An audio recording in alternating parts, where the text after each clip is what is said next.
وحشتوني قوي يا حلوين، يا رب دايما تكونوا بخير. ما تيجوا النهارده نعمل مع بعض البتنجان المخلل المقلي، بس هنقليه في الاير فراير. هيبقى طبعا اخف وهنقدر ناكل منه براحتنا. فتعالوا اقول لكم انا عملته ازاي بطريقتي، بس يا ريت الاول نصلي على النبي عليه افضل الصلاه والسلام. وكمان ما تنسوش تعملوا لايك، واللي اول مره يشوفني انا رغدان.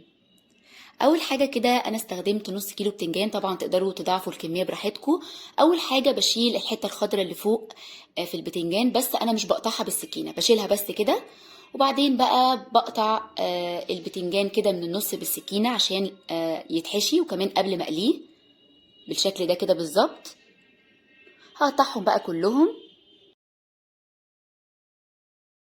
وبعد كده بقى هحط عليهم معلقتين زيت كبار، وهقلب كده كله مع بعضه عشان كله يبقى فيه زيت، عشان ما نضطرش بعد كده ندهن بقى وهو في الاير فراير. طبعا تقدروا تعملوه في الفرن، انا ساعات كتير بعمله في الفرن بيبقى تحفه.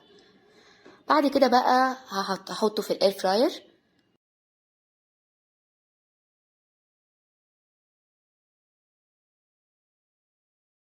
بعد كده بقى انا ظبطته على اول ناحيه، ظبطته على 10 دقايق على درجه حراره 200. بعد كده بقى طلعته وقلبته على الناحيه التانية خد 5 دقايق بس. طبعا تقدروا تجسوه كده بصباعكم، هتعرفوا ان هو طري وان هو مظبوط قوي. كده خلاص كان استوى.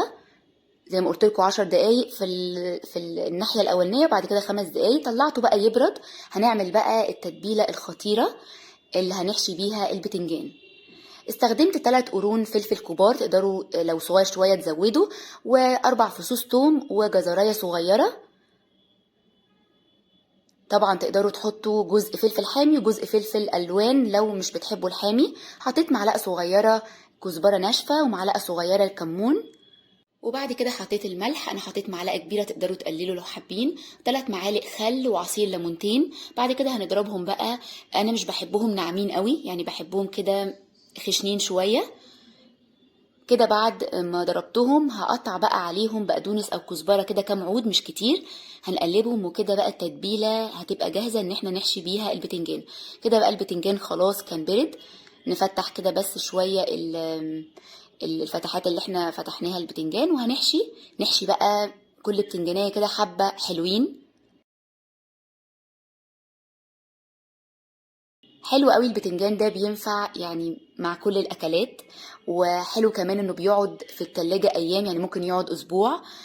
طبعا انا مش قصدي على الطماطم لازم تتاكل على طول، الطماطم مخلله، لكن البتنجان والفلفل ممكن يقعد معاكم اسبوع في التلاجة. بينفع مع كل الاكل، فبيبقى بصراحه حلو قوي. بحب كمان دايما اعمله من بالليل او قبل الاكل بكذا ساعه، يعني هينفع قوي في رمضان ان احنا كده بعد السحور ندخل نعمله. بعد كده بقى ساعة الفطار نعمل الفطار وخلاص، هيبقى بقى المخلل كده جاهز. كده خلاص كنت حشيته كله. هنقله بقى في العلبة اللي هحطه في التلاجة. طبعا هو كده جاهز ان هو يتاكل، بس الاحلى بحبه لما بيقعد في التلاجة كام ساعة، بيبقى احلى بكتير.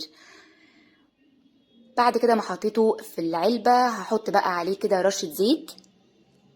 كمان تقدروا تعملوا طماطم زي ما انا عملت كده، رشة زيت فوق الوش. بجد خطير حلو قوي، هيبقى كمان حلو قوي في رمضان.